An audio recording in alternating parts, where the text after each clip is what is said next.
So the Ukrainian people are very they're very, very loyal, very always kind of looking out to take care of everybody around them, especially their family and friends.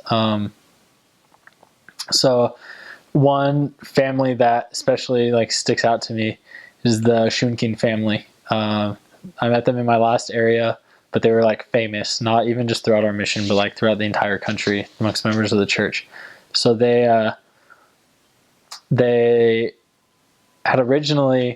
he had originally seen missionaries and seen their name tag and saw that said elder, and he thought, wow, this is really weird. How they're only 20 years old. How could they be an elder in whatever church they're? That's kind of strange. But the missionaries were speaking to each other in English, so he thought that they didn't speak Russian, and so he wanted to talk to them, but he didn't because he didn't think that they would understand him. So, and then later he met them again, and he talked to him, and he and his wife were baptized in the early 90s. They were some of the first members to join the church in Donetsk. They were in a big city. And then after that, they moved to a small village outside of Poltava. So it was about an hour away from Poltava. And at the time, there was no branch there, and they were the only members there.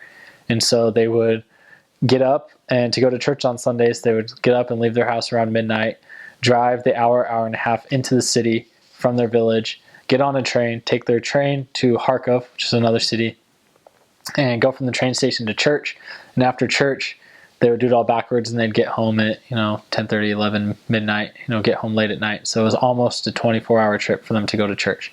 And after they did that, they were doing that, but they've always been so great about sharing the gospel with other people. And basically, because of them, there is a branch now in Poltava, and not only is there a branch in the city, but it's one of the strongest branches in the mission. And there's 20 or 25 people who have joined the church as referrals from them, who they've brought to the church, and they are the most self-sufficient people I've ever met in my life. He built their house himself, and they live on this land, and they grow everything, even they grow their own wheat that they grind into flour to make their own bread. And so they do all of this themselves, and they take what they need, and then they'll show up to church with huge burlap sacks full of food. Say, whoever needs any in the church, else in the ward, if you know anybody who needs food, this is all the extra that we have. And so they're just so willing to give freely away, and when they come to church, they'll all pile in. All of the members in this village where they live will pile into their car. And I remember getting to church one Sunday, and I knew that a bunch of people drove in, but they opened the car doors and people just started piling out. And I didn't realize that many people rode with them. And then they went and opened the trunk, and someone had ridden to church in the trunk. And so that's just how, just kind of how dedicated they were to helping other people. And I remember just their humility and dedication to the gospel and serving and finding ways to help other people.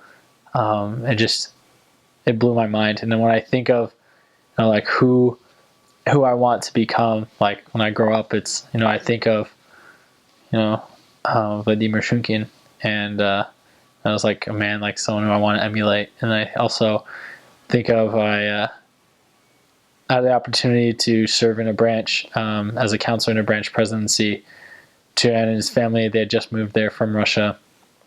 His name is Denis Nozhnikov, and just the way, how dedicated they were to sharing the gospel. And we would take a taxi someplace, and every time he took a taxi, he would always give out a pass-along card or talk to him or invite people to English practice. He would get in a taxi and he would say, hey, do you have any kids? Just make small talk or whatever. And he said, oh, and then these drivers yeah, I have some kids. Oh, well, my friends, they're Americans, they're here serving as volunteers, and they teach a free English class, so you guys can come. And so we'd always have people consistently coming, and they're oh, some guy invited us here. My dad's a taxi driver, and he invited us and said we could come get free English practice. And so we'd find so many people just because he would always find ways to talk about the church or bring up things. And when they would ask him, people when he's working would ask him oh, where did you learn English? And he would say, oh, I studied in school, but then I served as a missionary for my church, and so I worked with a lot of Americans and was able to practice, my English with them, or just finding ways to creative ways to share the gospel with people, and just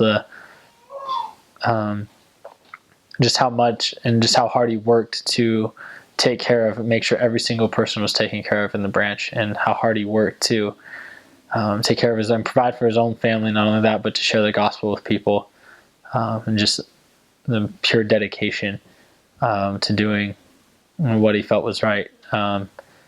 And so when I think of like members, those are two of the people who stick out to me the most. And even just little things, just family serving, like there's the missionaries were loved by the members. Another family, the Davidenkos, I was in the office and he was our visa clerk, and and just how much people care about the missionaries and care for the missionaries and want to help the missionaries any way that they can. And just working with the members and how much help they wanted to give, and finding different ways. Or one thing my mom told me before I left, I don't even know if she remembers telling me this, but that I should never ever sew my own pants. Like if I get some new pants, never hem them myself. And she said, because there's somebody and there will be somebody who wants to help the missionaries but doesn't quite know how they can serve. They don't feel like they know anyone they can share the gospel with, but even if it's just an older lady in the branch who knows how to sew, that's her contribution. And that even happened a couple times where I would buy some new pants and have someone sew them for me, and they were so glad to help, because they said like, oh, I love the missionaries, but I don't know what to do. And so I'm so grateful for the chance to be able to contribute to the work, even if it's just sewing your pants for you, or like hemming something or fixing something for you. So the members are always ready to help, and it's the people you'll meet will definitely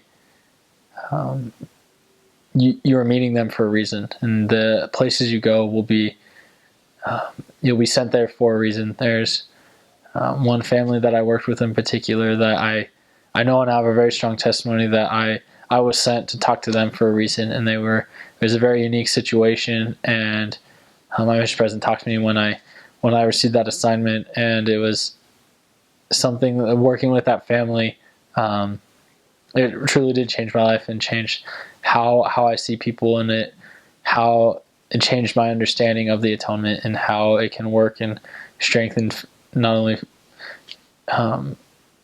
help us to repent, but can also how it can strengthen our families. And this summer when I went back and I surprised them, I showed up at their door at about 10 o'clock at night, and just how the relationships that we'll make on your mission, they'll never go away and they'll never change. And it's something that's when you have that spiritual foundation to a friendship, that it will never go away, and it will always make a lasting impression on you.